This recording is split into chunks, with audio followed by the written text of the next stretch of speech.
Ang Ginoo madaha iyo.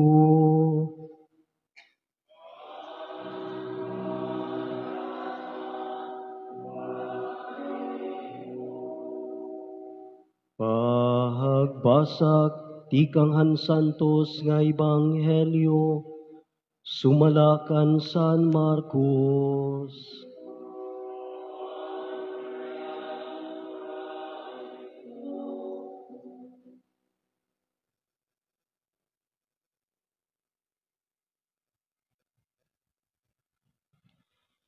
Nakadto in magturuddo han balaod nga nakabati han ira hiruhimang raw.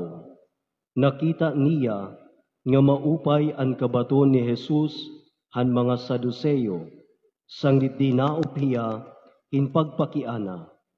Ano nga sugo ang gidadakui han nga tanan, nga nagbato ni Jesus.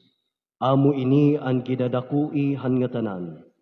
Pamati Israel, ang Ginoo nga aton Dios, amo gudlahiya ang Ginoo. Kinahanglan higugmaon mo ang Ginoo nga imo Dios, habugos mo nga kasing-kasing, habugos mo nga kalag, habugos mo nga kusog. Ngan amo ini ang sunod nga gidadakui.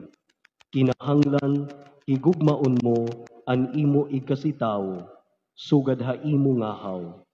Waray na iba nga sugo nga malabaw hini nga duha. Nagsiring kan Jesus ang magturuddo han balaod. Maupay nga imo kaasoy magturuddo. Matuod god sumala han imo siring nga ang Ginoo gudla ang Dios ngan waray na iba labot ha iya. Sangdit kinahanglan humigugma han Dios ang tawo, habugos niya nga kasing-kasing, habugos niya nga huna-huna, ngan habugos niya nga kusog. Ngan kinahanglan kumigugma hiya han iya igkasitaw, sugad ha iya kalugaringon. Labaw in kamapulsanon ang pagtuman hini nga mga sugo, kay hinpaghalad hin mga hayop, ngan hin iba nga mga halad ngadto sa Dios dida ha altar.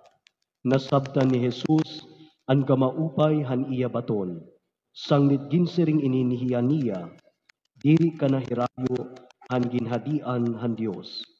Katapos sini, waray na may nagsipara hin pagpakiana kan Jesus.